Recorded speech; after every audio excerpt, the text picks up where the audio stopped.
Next और जो हम करेंगे वो है एक्सियोमेट्रिक अप्रोच टू प्रोबेबिलिटी। लेकिन इससे पहले एक डाउट है। एग्जाम्पल 4,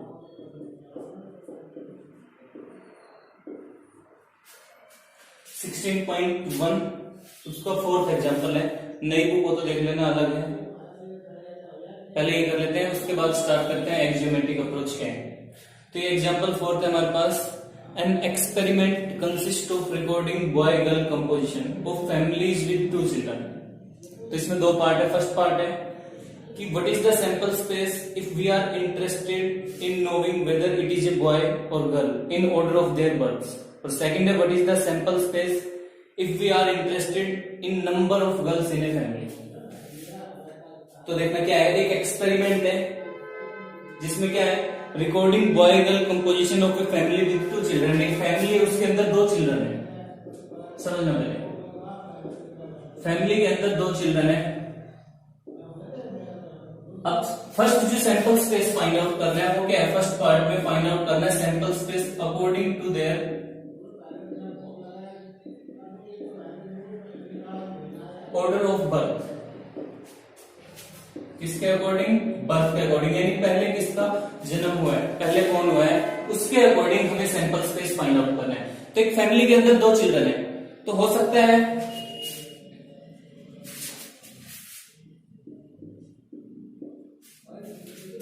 जो फर्स्ट होगा उसको मान लिया फर्स्ट चाइल्ड है, सेकंड को मान लिया सेकंड चाइल्ड, यानी जो सेकंड नंबर पे जिसका बर्थ है उसको हमने कंसीडर कर लिया सेकंड चाइल्ड। तो फर्स्ट चाइल्ड क्या हो सकता है किसी भी फैमिली में, अगर 2 चिल्ड्रन है तो हो सकता है वो एक बॉय मान लिया B1, या फिर हो सकता है वो क्या हो, गर्ल भी हो सकती है।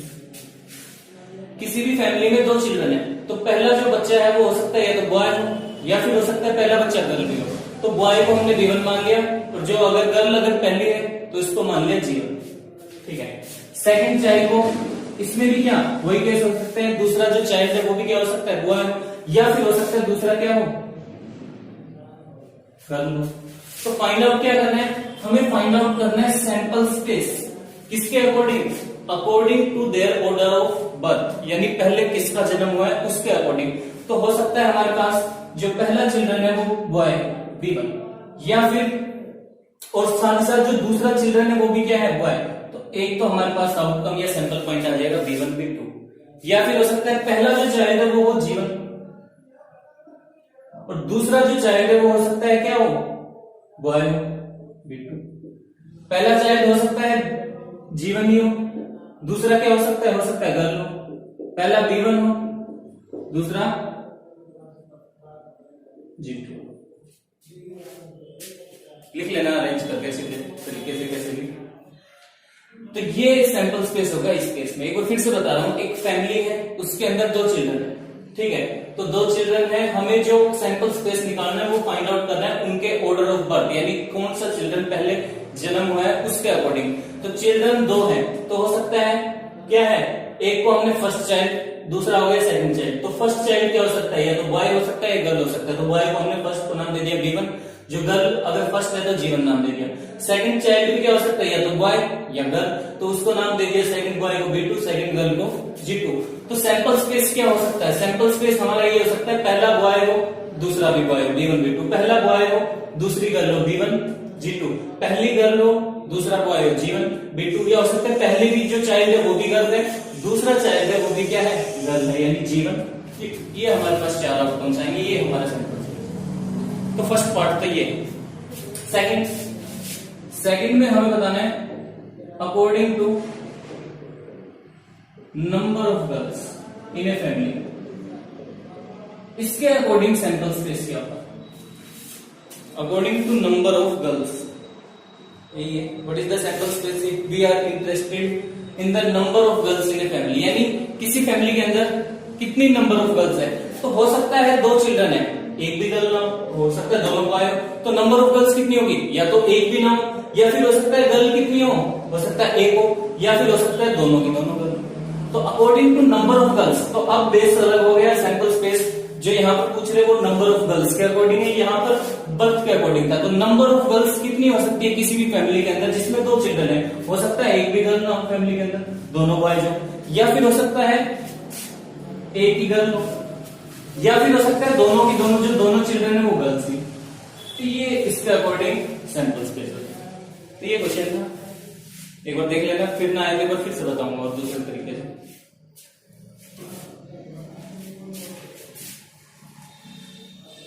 अब आज का जो हमारा टॉपिक है वो है एक्सरसाइज 16.3, उसका introduction, axiomatic approach to a probability.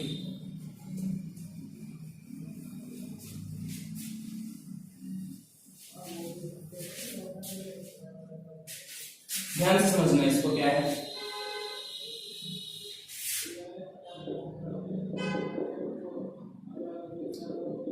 एक्जियोमेट्रिक approach लिख लेना पूरा, एक्जियोमेट्रिक अप्रोच टू प्रोबेबिलिटी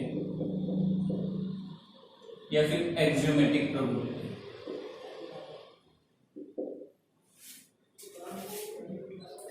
इस अप्रोच में या यहां से जो हम प्रोबेबिलिटी फाइंड आउट करते हैं ना, वो बेस्ड होती है किस पर, एक्जियोम्स की बात कर रहे हैं, एक्जियोमेट्रिक। यहां से जो प्रोबेबिलिटी फाइंड आउट करेंगे वो एक्जियोम्स, यानी कुछ एक्जियोम्स पे क्या होगी, बेस्ड होगी। अब वो एक्जियोम्स क्या है, वो 3 एक्जियोम्स है। अब ये एक्जियोम्स क्या होता है, पहले एक बार ये बता देता हूं। यहां से जो हम प्रोबेबिलिटी फाइंड आउट करेंगे वो ध्यान रखना, वो बेस्ड होगी किसके ऊपर, 3 एक्जियोम्स के ऊपर। अब ये 3 एक्जियोम्स क्या होते हैं, एक्जियोम्स का मतलब समझना, एक्जियोम्स होते हैं ये थ्योरम्स ही होती है, axioms are theorems but without proof. इनको बोलते हैं एक्जियोम्स, एक्जियोम्स थ्योरम को ही बोलते हैं, लेकिन बिना प्रूफ की जो थ्योरम्स होती है उनको एक्जियोम कहते हैं। जैसे फॉर एग्जांपल पढ़ा होगा whole is greater than part.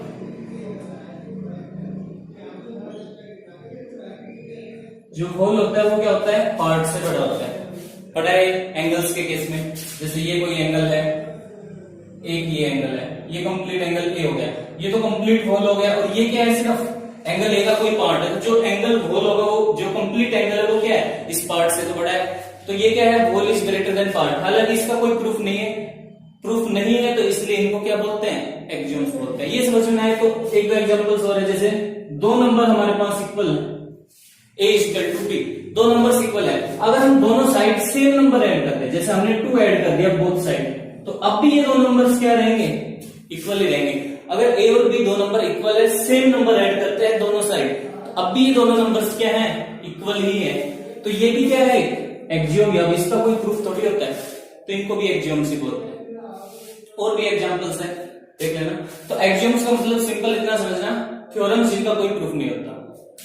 Clear है। तो ये 3 एक्जियोम्स क्या है एक्जियोमेट्रिक प्रोबेबिलिटी के अंदर।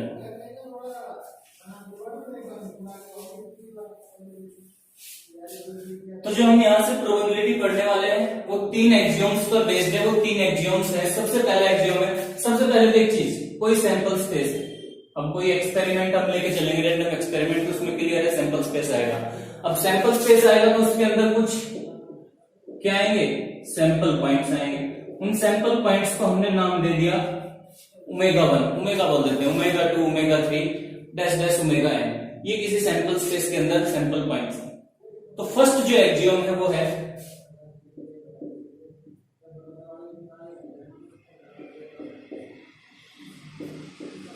जितने भी सैंपल पॉइंट है ना, WI का मतलब है ये कुछ भी हो सकता है। आई की वैल्यू चेंज करना, आई की वैल्यू 1 होगा तो W1 ओमेगा 1 हो जाएगा, सॉरी W। आई की वैल्यू 2 रखेंगे तो ओमेगा 2, आई की वैल्यू 3 रखेंगे तो ओमेगा 3, n रखेंगे तो ओमेगा n।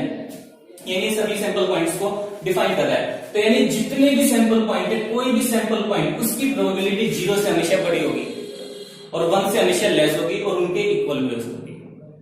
किसी भी सैंपल पॉइंट, जितने भी सैंपल पॉइंट है ना, चाहे PW1 हो, चाहे P ओमेगा 1 हो, P ओमेगा 2 हो, सबकी प्रोबेबिलिटी क्या होगी, 1 से लेस या उसके इक्वल, 0 से ग्रेटर या उसके इक्वल। ये पहला axiom. Second, P omega 1 plus P omega 2 plus P omega 3 up to P omega n, ये होता है 1। मतलब जितने भी सैंपल पॉइंट्स हैं किसी भी सैंपल स्पेस के अंदर, जो भी जितने भी सैंपल पॉइंट्स हैं, उन सब की प्रोबेबिलिटी का sum omega 1 omega 2 plus omega 3 plus omega 1, अगर सभी की प्रोबेबिलिटी हम फाइंड आउट करें तो उनका सम 1 के इक्वल होना चाहिए। सेकंड एक्सियोम ये क्लियर है। और लास्ट थर्ड, लेट ए कोई इवेंट है, तो इतना तो क्लियर है, कोई इवेंट क्या होता है, इवेंट हमारे यहां पर क्या होगा, सबसेट होगा किसका, इवेंट क्या होता है, सैंपल स्पेस का कोई भी सबसेट इवेंट होता है। लेट ए कोई इवेंट है तो ये क्या है, सैंपल स्पेस का सबसेट है। तो हमने कोई इवेंट ए मान लिया, यहां से मान लेते हैं ओमेगा 1 ओमेगा 2 ओमेगा 3, ओमेगा 4 भी ले सकते हो, बहुत है। ये कोई इसका क्या है, एक ध्यान से देख सकते हो सैंपल स्पेस का सबसेट है, इसके सारे एलिमेंट इसके अंदर है, तो मतलब एक इवेंट है। तो अब तीसरा जो एक्सियोम है उसमें हमें क्या करना होता है कि इस इवेंट ए की प्रोबेबिलिटी क्या होगी। तो इसके अकॉर्डिंग जो इवेंट ए है इसकी प्रोबेबिलिटी होती है पी ओमेगा 1, ध्यान रखना ये हमेशा P omega 2 plus P omega 3, यानी कोई इवेंट अगर ए है ओमेगा 1 ओमेगा 2 ओमेगा 3, तो उस इवेंट ए की प्रोबेबिलिटी हम कैसे निकालते हैं, उसके अंदर जितने भी सैंपल पॉइंट है उनकी प्रोबेबिलिटीज का सम ही क्या होता है, पी होता है। जैसे ओमेगा 1 ओमेगा 2 ओमेगा 3 थे, तो ओमेगा 1 की प्रोबेबिलिटी, ओमेगा 2 की प्रोबेबिलिटी, ओमेगा 3 की प्रोबेबिलिटी, उन सब का सम किसके इक्वल होगा, प्रोबेबिलिटी ऑफ ए। अगर इसके अंदर 5 एलिमेंट होते तो क्या होता, पांचों का सम, पांचों की प्रोबेबिलिटी का सम किसके इक्वल होता, पी ए के इक्वल होता। तो ये 3 एक्सियोम्स हैं, इनको एक बार एक एग्जांपल की हेल्प से समझते हैं। इसको नोट कर रहा हूं, नोट कर लेना, ये 1-2 पॉइंट ये हट जाए तो कुछ।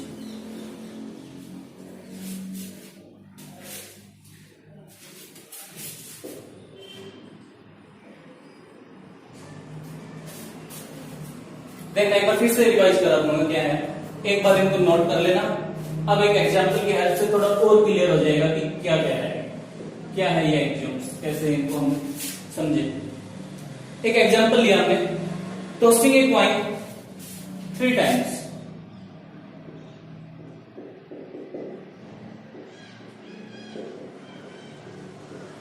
एक कॉइन को हमने 3 बार टॉस किया, तो सैंपल स्पेस क्या होगा, टोटल आउटकम्स कितने आएंगे, 8 आएंगी, लिख लेना।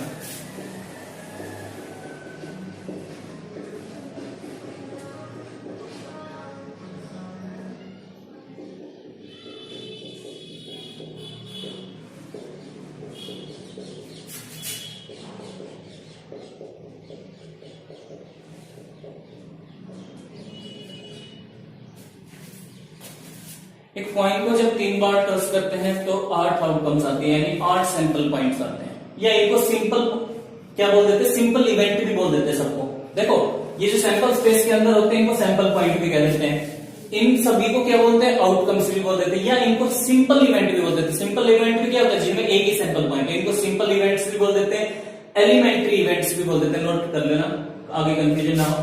ये जो सैंपल स्पेस के अंदर जितने भी एलिमेंट है इनको चाहे आउटकम बोल देना, चाहे सैंपल पॉइंट बोल देना, चाहे सिंपल इवेंट्स बोल देना, या एलिमेंट्री, सिंपल और एलिमेंट्री इवेंट एक ही होता है, सिंपल इवेंट्स बोल देना है, एलिमेंट्री इवेंट्स बोल देना।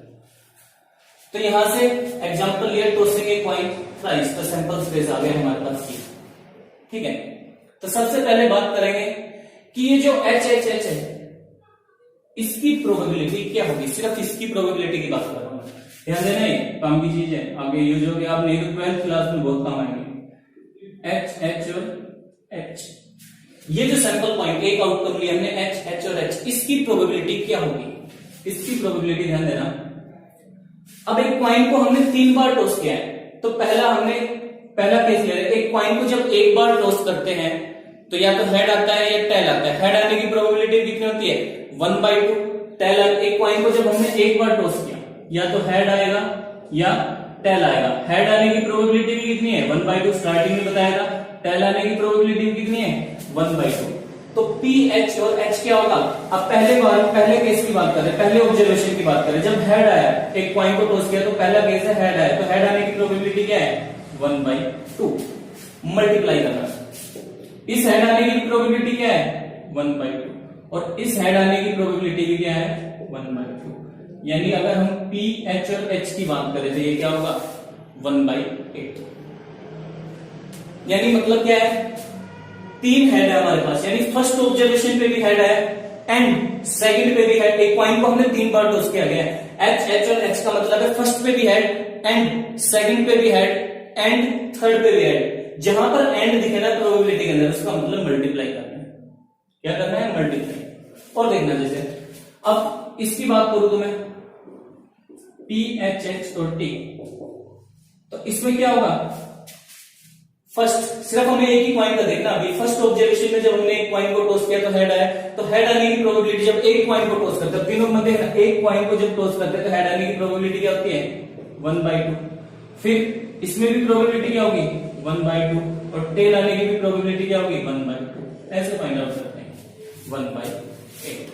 ठीक है, तो इसमें से किसी की निकाल लेना, सबकी क्या आएगी प्रोबेबिलिटी, चेक कर लेना, 1/8 की आएगी। एक पॉइंट को टॉस किया तो टेल आने की, एक पॉइंट को, एक केस ले रहे, एक पॉइंट को टॉस किया तो टेल आने की प्रोबेबिलिटी 1/2। यहां भी टेल आने की प्रोबेबिलिटी 1/2 इंटू 1/2। तो चेक कर सकते हो जितने भी सैंपल पॉइंट्स है सबकी प्रोबेबिलिटी कितनी है? 1/8 है। तो फर्स्ट जो हमारा एक्सियम था, यहां से देखना, हमने कहा है फर्स्ट में जितने भी सैंपल पॉइंट है, चाहे W1 हो, ओमेगा 1 की जगह कोई भी ले लेना, W1, W2, W3, W4 जो भी है, तो जितने भी सैंपल पॉइंट है सबकी प्रोबेबिलिटी 0 से बड़ी होती है, 1 से छोटी होती है। तो चेक कर लेना, पहला हमने ये सैंपल पॉइंट लिया H, H और H, एक सैंपल पॉइंट है, तो इसकी प्रोबेबिलिटी कितनी है? 1/8। फिर 0 से बड़ी है और 1 से छोटी है। इसकी प्रोबेबिलिटी देखना कितनी है? 1/8 है। ये भी क्या है? 0 से बड़ी है और 1 से छोटी है। तो किसी की भी चेक कर लेना, सबकी प्रोबेबिलिटी 0 और 1 के बीच में मिलेगी। तो पहला एक्सियम तो हो गया क्लियर। ठीक है, सेकंड एक्सियम क्या कह रहा है? जितने भी सैंपल पॉइंट्स हैं उनकी प्रोबेबिलिटी का सम 1 होता है। तो इसमें कितने सैंपल पॉइंट्स हैं? 1 2 3 8। तो सबकी प्रोबेबिलिटी को अगर हम ऐड करेंगे, करके देख लेना, पी एच एच प्लस में पी एच एच और टी, और लास्ट डायरेक्ट लिख रहा हूं मैं पी टी और टी। इन सबकी प्रोबेबिलिटी का सम कितना होगा? इसका भी 1/8, इसका भी 1/8, और ऐसे कितने हैं? सबका 1/8 है, यानी 1/8 1/8 कितने टाइम्स है? ऐड करना 8 टाइम्स। अगर 1/8 करेंगे तो 8/8 दैट इज क्या आएगा? 1 ही आएगा। क्या आएगा हमारे पास? 1। क्लियर है? तो ये सेकंड एक्सियम भी क्या हो गया? यहां पे सेटिस्फाई हो गया। आया यहां तक समझ में? अब थर्ड एक्सियम की बात कर रहा है, कोई इवेंट है उसमें प्रोबेबिलिटी कैसे फाइंड आउट करते हैं। तो एक बार नोट करना, इन दोनों को नोट कर रहे हैं, इनको रब करता हूं।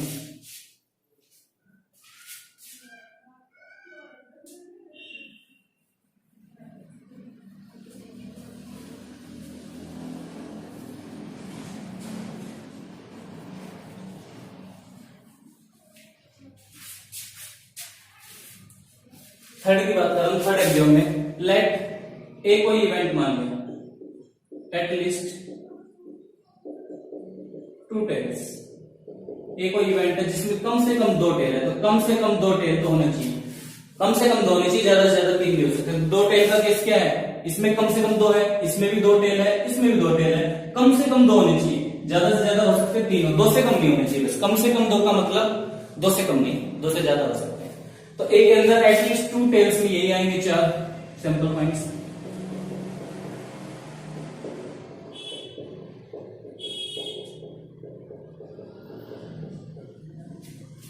तो इसमें प्रोबेबिलिटी ऑफ ए क्या होगी? Probability of A, event A की प्रोबेबिलिटी। तो देखना ए के अंदर कितने सैंपल पॉइंट थे? Omega 1 omega 2 omega 3। तो इवेंट ए की प्रोबेबिलिटी क्या होती थी? इसकी प्रोबेबिलिटी, इसकी प्रोबेबिलिटी और इसकी प्रोबेबिलिटी, यानी जितने भी सैंपल इवेंट्स हैं, जितने भी उनके सम, उनकी प्रोबेबिलिटीज का सम। तो इसमें ये ओमेगा 1 का काम है, ये ओमेगा 2, ये ओमेगा 3, ये ओमेगा 4। तो इवेंट ए की प्रोबेबिलिटी क्या होगी? इसकी प्रोबेबिलिटी प्लस इसकी प्रोबेबिलिटी प्लस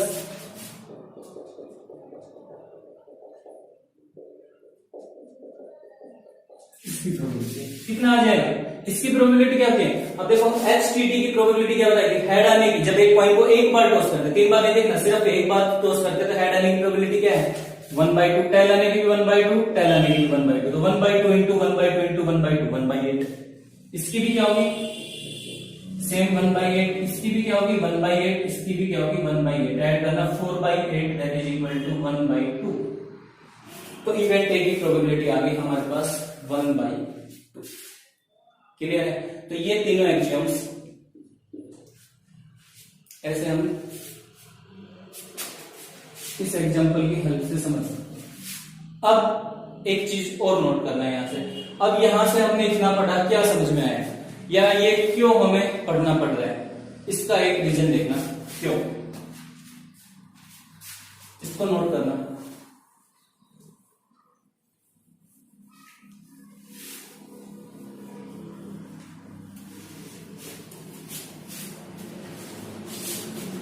अब यहां से एक क्वेश्चन अराइज हो सकता है, इतनी बकवास की हमने, हेड आने की 1/2, टेल आने की 1/2, टेल आने की 1/2, हम डायरेक्ट भी तो निकाल सकते। ये है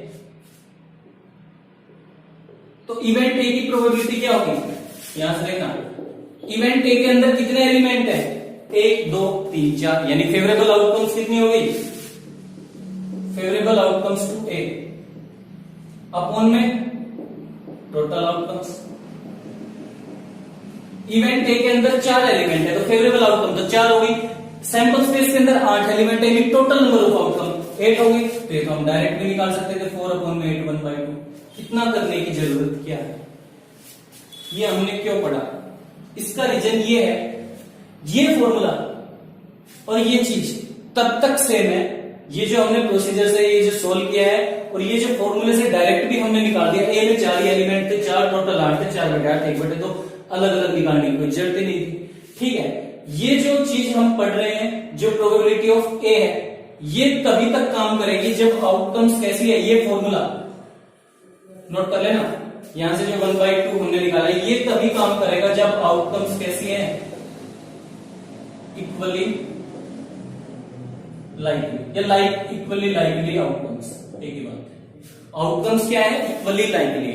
इक्वली लाइकली का मतलब सभी आउटकम्स के चांसेस बराबर है, सभी आउटकम्स की प्रोबेबिलिटी बराबर है, उन आउटकम्स को बोलते हैं इक्वली लाइकली। तो इसमें जितनी भी आउटकम्स थी ना, उन सबकी प्रोबेबिलिटी क्या थी, सेम थी। तब हम ये डायरेक्ट फॉर्मूला भी यूज कर सकते हैं, जरूरी नहीं है ऐसे करें। क्लियर है? अगर ऐसा ना हो, सारी आउटकम्स इक्वली लाइकली ना हो, तो ये मेथड भी बेस्ट है, इसी से ही आंसर आएगा, अदरवाइज आप गलती करोगे।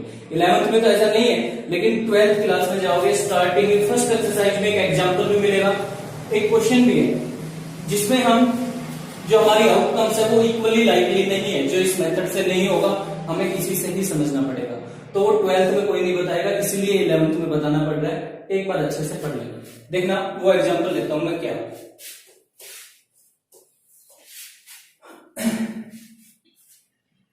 आ गया समझ में। इक्वली लाइकली आउटकम्स का मतलब क्या होता है, नोट कर लेना आगे, जिनकी प्रोबेबिलिटी क्या हो सभी आउटकम्स की सेम। जो आउटकम्स इक्वली लाइकली होती है उनकी सबकी प्रोबेबिलिटी सेम होती है। तो यहां पर जितनी भी आउटकम्स थी सारी इक्वली लाइकली आउटकम्स थी, यानी सबकी प्रोबेबिलिटी सेम थी। हमने पढ़ लिया था, इसकी भी 1/8, इसकी भी 1/8। या फिर एक बार इसको नोट करना, फिर वो दूसरा एग्जांपल बता रहा हूं।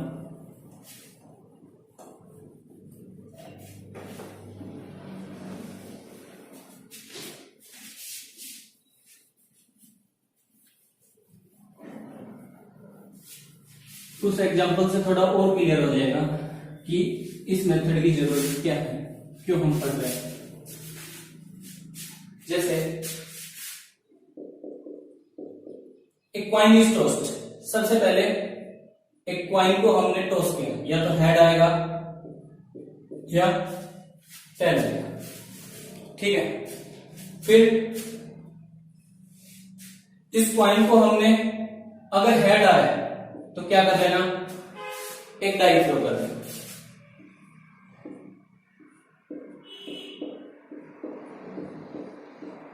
अगर टेल आ रहा है तो उसको दोबारा टॉस कर देना।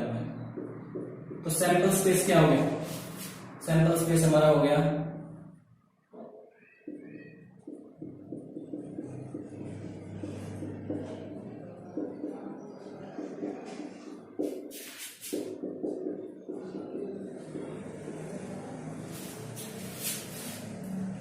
कॉइन था, उसको टॉस किया जाए, तो हेड आया या टेल आया। अगर हेड आ रहा है तो डाई थ्रो कर देना, अगर टेल आ रहा है तो उस कॉइन को दोबारा टॉस कर देना। तो हेड आया तो डाई थ्रो किया, तो 1 2 3 4 5 6, टेल आया तो एक उस पॉइंट को दोबारा टॉस कर देते, दोबारा टॉस करेंगे फिर हेड आ सकता है, टेल आ सकता है। तो सैंपल स्पेस क्या होगा, h के साथ h1 h2 h6 th tt।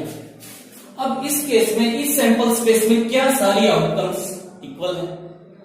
ध्यान से देखो, इसमें h1 है, हेड आ रहा है 1 आ रहा है, ठीक है। h1 h2 तो सेम हो सकता है, हेड आने की प्रोबेबिलिटी 1/2, इसकी 1/6 1/12, ये सेम हो सकता है, ये भी सेम हो सकता है, ये भी 1/2, ये डाई आने की 2 3 आने की कितनी है 1/6, h4 h5 h6। लेकिन ये फिर अलग आ गया केस, यहां तक ये तो एक जैसी थी, ठीक है, आउटकम सारी एक जैसी थी, लेकिन यहां पर th दोनों ही टेल हेड है, दोनों ही टेल है, तो यहां पर ये केसेस क्या आ रहे हैं, अलग आ रहे हैं, यानी आउटकम्स यहां पर हमारी क्या होगी, इक्वली लाइकली नहीं है। तो इस केस को हम कैसे सोल्व करेंगे? नहीं है समझ में, आउटकम्स इक्वली लाइकली नहीं। इसकी प्रोबेबिलिटी क्या होगी, देखना, एक डाई को जब थ्रो करते हैं 1 2 3 4 5 6, तो 1 आने की प्रोबेबिलिटी क्या होती है, टोटल 6 है 1 1 है, यानी 1/6। 2 आने की प्रोबेबिलिटी कितनी है 1/6, 3 आने की 1/6, 4 आने की 1/6, सबकी 1/6 है। तो h1 की प्रोबेबिलिटी क्या होगी, h1 की प्रोबेबिलिटी हेड आने की, एक पॉइंट को जब एक बार टॉस करते हैं हेड आने की प्रोबेबिलिटी होती है 1/2 इनटू, यही तो बताया था, 1 आने की प्रोबेबिलिटी 1/6, दैट इज 1/12। h2 की भी 1/12, h3 की भी 1/12, सबकी 1/12, लेकिन th आने की, टेल आने की प्रोबेबिलिटी 1/2, हेड आने की 1/2, दैट इज कितना आ गया 1/4। यानी यहां पर जितनी आउटकम्स है ना, सबकी प्रोबेबिलिटी सेम नहीं है, इनकी तो सेम है, इनकी अलग है, मतलब सारी आउटकम्स इक्वली लाइकली आउटकम नहीं है। तो जो हम फॉर्मूला लगाते हैं फेवरेबल अपॉन में टोटल, वो यहां पर नहीं लगेगा, वो तभी लगता है जब सारी आउटकम्स इक्वली लाइकली हो, ये ध्यान रखना। तो इस केस को हम कैसे सोल्व करेंगे?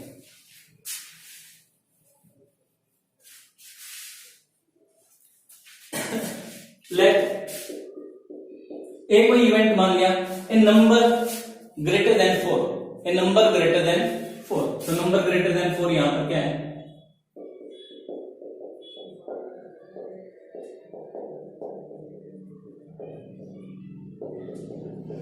ये है नंबर ग्रेटर देन 4 की बात करो तो क्या है, 4 से बड़ा नंबर क्या है, तो h5 में है और एक h6 में, सीधे ही तो है। तो इस इवेंट ए की प्रोबेबिलिटी क्या होगी? अब इसमें ये मत कर देना इसके अंदर 2 आउटकम है, इसके अंदर कितनी है 2 और 2 4, 2 6 और 2 8, 2/8 आंसर आ गया 1/4, ये गलत होगा। क्लियर है, समझना। तो फिर कैसे सोल्व करेंगे, जैसे बताया था, अगर ए के अंदर ω1 ω2 ω3 है, तो सबकी प्रोबेबिलिटी कैसे निकालते हैं, ω1 प्लस ω2। बस ये पॉइंट ध्यान रखना, किसी भी इवेंट के अंदर जितने भी सैंपल पॉइंट है, हम जो प्रोबेबिलिटी निकालते हैं वो इवेंट ए की नहीं निकाल रहे, उनके अंदर जो सैंपल पॉइंट्स है उनकी प्रोबेबिलिटी निकाल रहे हैं। तो ए की प्रोबेबिलिटी निकालने का मतलब जो सैंपल पॉइंट्स है उनकी प्रोबेबिलिटी, यानी pH5 plus pH6। Third axiom की बात कर रहा हूं मैं, थर्ड एक्सियोम से लिख दिया मैंने। तो अब मैंने स्टार्टिंग में बताया था, एक हेड आने की प्रोबेबिलिटी कितनी है 1/2, 5 आने की, यानी एक डाई को अगर रोल करते हैं, ये डाई को थ्रो करते हैं, तो 5 आने की प्रोबेबिलिटी कितनी है, 5 एक बार आ रहा है, टोटल आउटकम कितनी है 6, 1/6। एक कॉइन को टॉस किया तो हेड आने की 1/2, 6 आने की कितनी है 6 आने की प्रोबेबिलिटी कितनी है 6, एक बार आ रहा है, टोटल आउटकम 6, 1/6। ऐसे निकालते तो 1/12 प्लस में 1/12, दैट इज 1/6। क्लियर है? तो यहां पर जो मैंने इतना बताया है, यहां पर इसका यूज होता है। बस एक चीज ध्यान रखना, लास्ट में फिर बता रहा हूं, बार बार बता रहा हूं, अगर आउटकम्स इक्वली लाइकली है, सारी आउटकम्स सेम है, यानी सबकी प्रोबेबिलिटी अगर सेम है, तो फॉर्मूला फेवरेबल अपॉन टोटल। अगर नहीं है तो ऐसे इंडिविजुअली सबकी अलग अलग निकालनी पड़ेगी, अदरवाइज गलत। हालांकि अभी 11th में इसका इतना यूज नहीं है, आगे के लिए याद रखना, ठीक है। तो अब 1-2 क्वेश्चन करा देता हूं एक्सरसाइज के।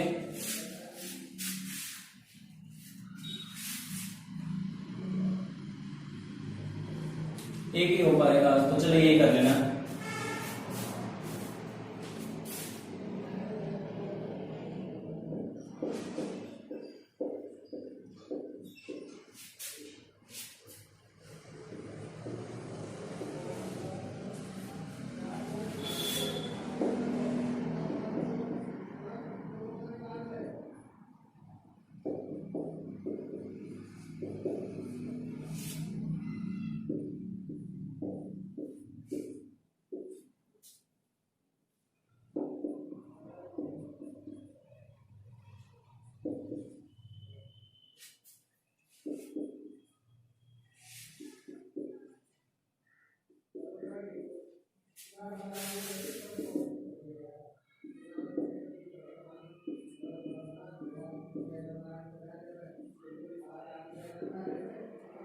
लेट एस कोई सैंपल स्पेस है जिसके अंदर ये कुछ इवेंट्स है W1 से लेकर ω1 से लेकर ω6 तक। तो which of the following assignment probability to each outcomes are valid, कि कौन सी प्रोबेबिलिटी डिस्ट्रीब्यूशन है ये जो वैलिड है, कौन सी वैलिड नहीं है।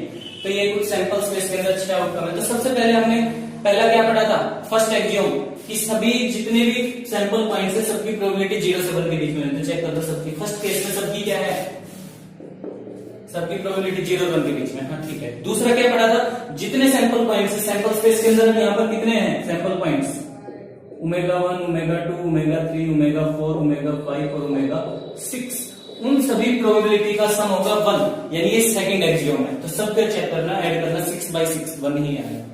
ठीक है। तो यानी प्रोबेबिलिटी 0 से 1 जितने भी सैंपल पॉइंट है सब 0 से 1 है, टोटल सम भी 1 है। तो इसका मतलब ये क्या है, एक वैलिड असाइनमेंट। क्लियर है। ठीक है। दूसरा, इनका सबकी प्रोबेबिलिटी चेक करना, 0 0 0, हाँ 0 प्रोबेबिलिटी हो सकती है, 0 और 1 के बीच में 0 और 1 भी इंक्लूड है, टोटल सम भी कितना है 1। तो ये भी एक वैलिड असाइनमेंट।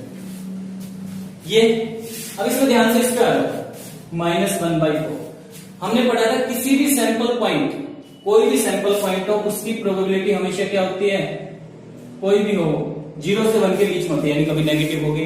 तो यहाँ पर इस ω5 की प्रोबेबिलिटी कितनी आ रही है, नेगेटिव आ रही है। तो इसका मतलब ये जो डिस्ट्रीब्यूशन है ये गलत है, ये असाइनमेंट वैलिड नहीं है, नॉट वैलिड। क्लियर है, आगे चेक करने की जरूरत नहीं है। इसमें चेक करो, इसमें इसकी प्रोबेबिलिटी 0 से 1, इसकी भी 0 से 1 के बीच में। पहला एक्सियोम तो सेटिस्फाई हो रहा है सब में। दूसरा एक्सियोम, इन सबका सम 1 के इक्वल होना चाहिए, जितने सैंपल पॉइंट्स है सबका सम 1 के इक्वल। तो 0.1 2 3 4 5 और सबको ऐड करना, 1 2 3 और 3 6 और 4 10, ये क्या आ जाएगा, ये चेक करना, ये ग्रेटर देन बन जाएगा। अगर इन सभी को हम ऐड करते हैं तो प्रोबेबिलिटी का सम कितना हो गया, 1 से ग्रेटर। लेकिन वो कह रहा था जितने भी सैंपल पॉइंट्स हैं सबकी प्रोबेबिलिटी का सम क्या होगा, ω1 से लेकर ω6 तक, वो 1 के इक्वल होना चाहिए सेकंड एक्सियोम। ये सेकंड एक्सियोम को सेटिस्फाई नहीं कर रहा, इन सबका सम 1 से ग्रेटर है, तो ये भी वैलिड नहीं है। फर्स्ट आज यहीं तक बेसिक पढ़ लेना, पूछना है तो बताना, जहां भी डाउट्स हो कल फिर क्लियर करेंगे।